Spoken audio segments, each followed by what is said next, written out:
Hi, I'm Jenny Sanchez. Welcome to Sullivan 180 Presents Take 5. Our guest today is Thomas Bosket from Cornell Cooperative Extension, Sullivan County. Welcome, Tom, and thanks for joining me. Thank you, Jenny. Thanks for having me. Can you please introduce yourself and give a brief introduction of your role and your organization? Sure. My name is Thomas Bosket. I would say that I'm primarily a drawer. I spend my life drawing, and for the sake of more of enhancing human behaviors, kind of strengthening our internal behaviors and foundations. And then for my organization, I am the program manager for SALT, which is Sullivan Allies Leading Together. And it's a coalition, a community coalition of about 54 members that meet monthly.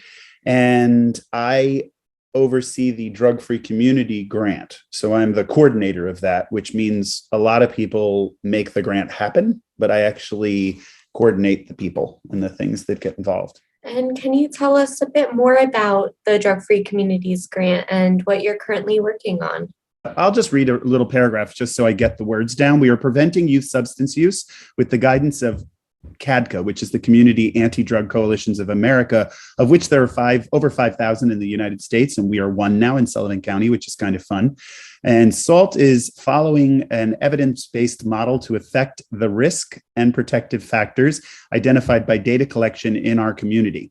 We are one of 40 such similar coalitions in the Hudson River Valley and Upper Delaware River Basin region. And just to back up a little on that, the risk and protective factors are what protects a kid or an adult and makes life move in the direction you'd like it to move in generally. And the risk factors are things that just kind of can wear you down, like stress or homelessness or a lack of food or safety, something like that. And so we work to enhance the ones that lift people up, and any community member can engage in that. In fact, most people do all the time.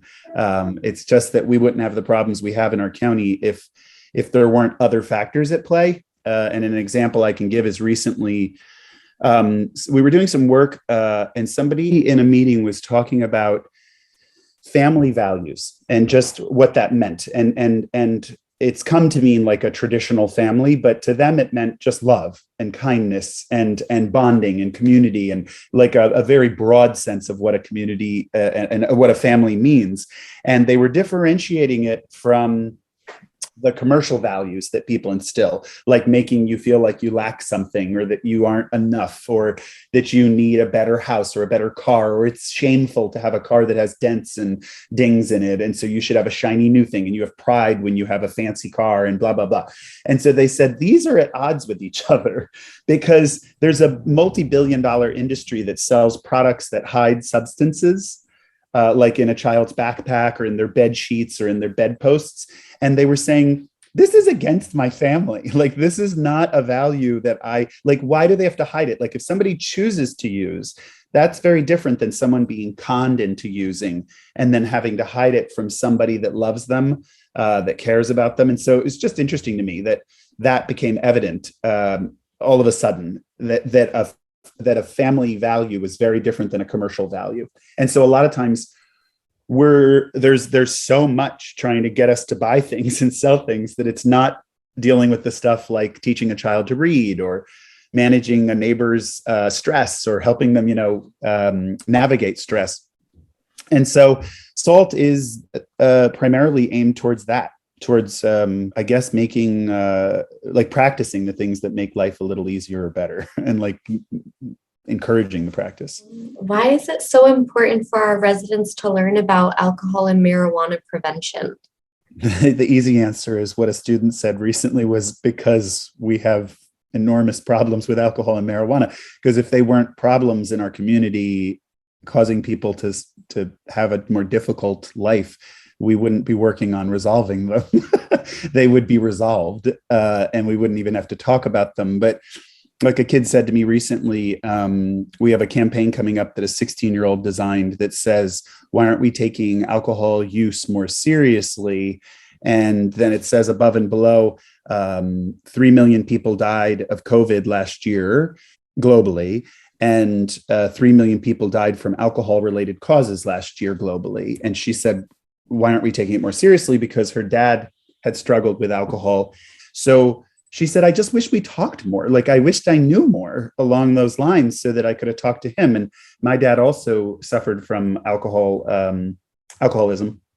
And I never knew how to talk to him. And until she said that, I, as a 50-something-year-old man at that time, when she said it, I said, I didn't even know how to do this, So we just want to increase the conversation and get the perceptions kind of aligned with what's true within research and understanding as a community. So instead of just presuming something, which a lot of people presume things about stuff just because you hear it. But if we share information with each other and share our stories with each other of what has happened, we have a better chance of getting the right information so we can make the right decision. So they call it righteous information. It's just information that's like, it's strong, and you can lean on it a little bit and feel like, yeah, I ended up here in my life because I wanted to be here, and not because I ended up here and I'm like, how did I end up here?